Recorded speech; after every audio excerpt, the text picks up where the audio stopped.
CNBC-TV18 Weekender. You know, you've done a lot of stuff around since you started cooking. You've opened restaurants, you've been a culinary director someplace, you worked on the ship as well. How has that journey been, and what is now the upcoming next thing that you're looking forward to? I think what I've done in the past has been great.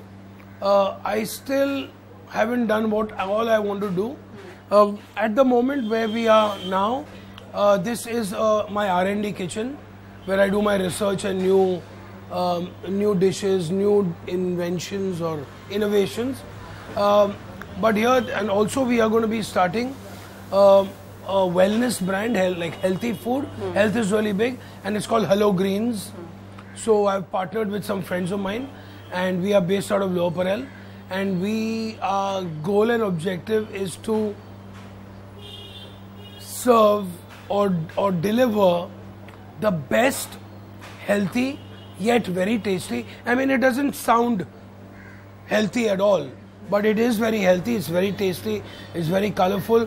So I think because people are very conscious about what they eat even at work, you know, because I think you are what you eat at the end of the day. Oh yes, but you know, health and flavor, the combination of that, yes, for the longest time has been very difficult to achieve. Correct. So that's, I think I've quite cracked that when it comes to health and flavor, because what I am doing is I'm understanding more the sensibilities of what is actually needed in everyone's food. So there's protein, there's complex carbohydrates, there's good fat, and then there's carbs. When you talk about India, the food changes state to state and city to city as well. Yes.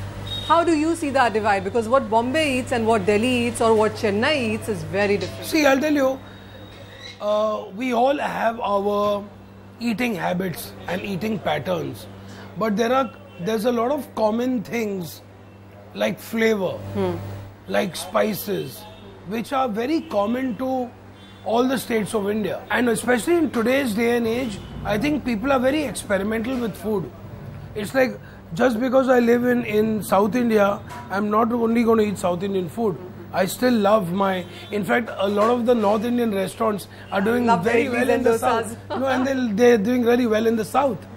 A lot of North Indian restaurants are doing very well in US as well. Exactly. So I think that's... I think we are blessed to have the cuisine of India, because as a chef, if I have to do a dish which is inspired by India, I could choose one aspect from South Indian food. I can use something from Punjabi cuisine.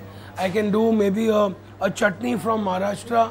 Maybe I can do a gravy from the Northeast. So I think India itself, I consider India a whole continent of cuisine, not just a country. Earlier people used to go by flavors, taste. Now it's all about calorie counting.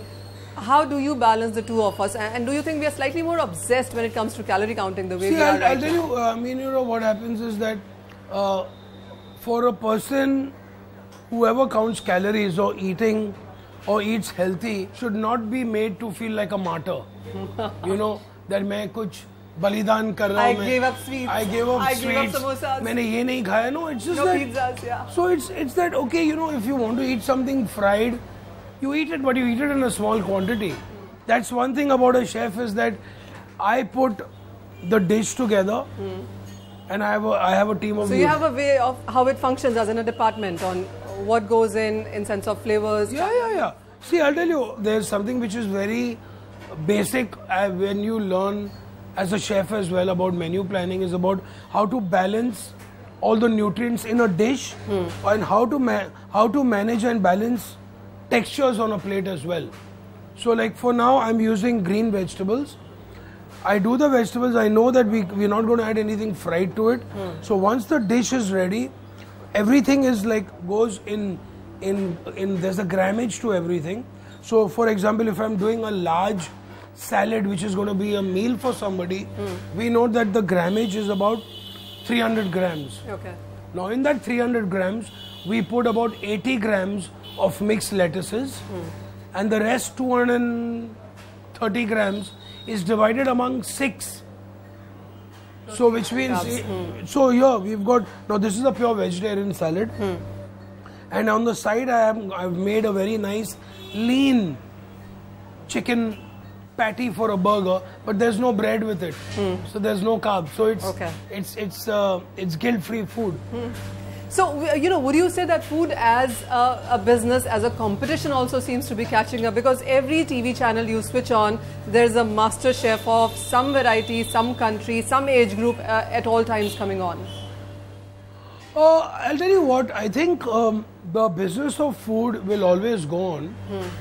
Now, what is creating or triggering off or encouraging people, and I think educating people, is food shows, food programs, food blogs. So while there's so much happening in your life, what gives you a bigger adrenaline rush? Is it cooking? Is it being, you know, behind those stuffs? Or is it traveling, opening restaurants, globetrotting? I think cooking will always give me a rush. So what is the best thing that you've experimented or cooked or put out on a plate till time? Well, that's very hard to say.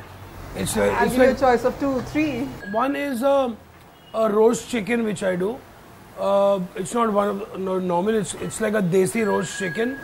And what we do is we actually put the chicken in a brine solution first for 24 hours. उसके बाद उसको tap करके marinate it, and then we roast it at a very high temperature. So the skin becomes like almost like crispy and inside is very soft. So that desi roast is one of my signature dishes. And the other one is off lately, I'm telling you. I do a very nice khichdi using black rice.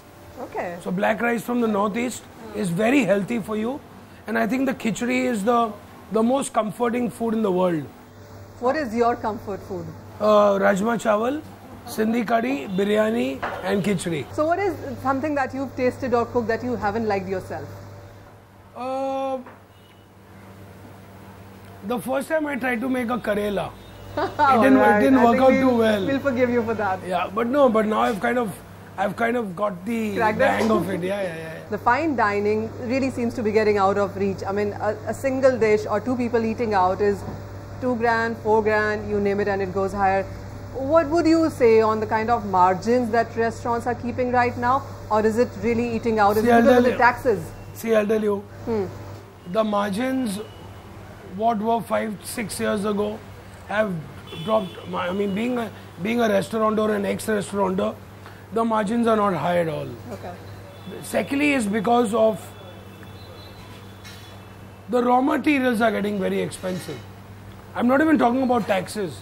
Taxes, of course. Permits, permissions, taxes. Permissions, staff, salaries, overheads, electricity. So, you know, it's I think, at the end of the day, the 90% of the people who are running restaurants are making money, but it's more passion driven than money. We need a little more support from the government in terms of taxes, in terms of allowances, because hospitality is one of the highest industries which gives employment. So the amount of employment which comes from the hospitality industry, the amount of revenue which the state and the country makes, the amount of tourism and culinary tourism arise from people who work very hard in the hotel industry. We need to get paid our dues. I think it's. I think the country's been quite unfair to us, if you ask me. And what about us? Every time I look at my bill, this is the food charge and these are the taxes. It really just continues to balloon up. But the taxes are not set by the restaurant. You know, I mean, we are not even allowed to charge service charge anymore. So, you know, when you look at the numbers on the kind or the number of people who used to go out and eat, would you say that... No, that hasn't come down. That doesn't come down? That doesn't come down. So people... That's never going to come down. You know, you might... So food as an industry will continue to always do well. Absolutely. I mean, can you live without eating? I don't think so.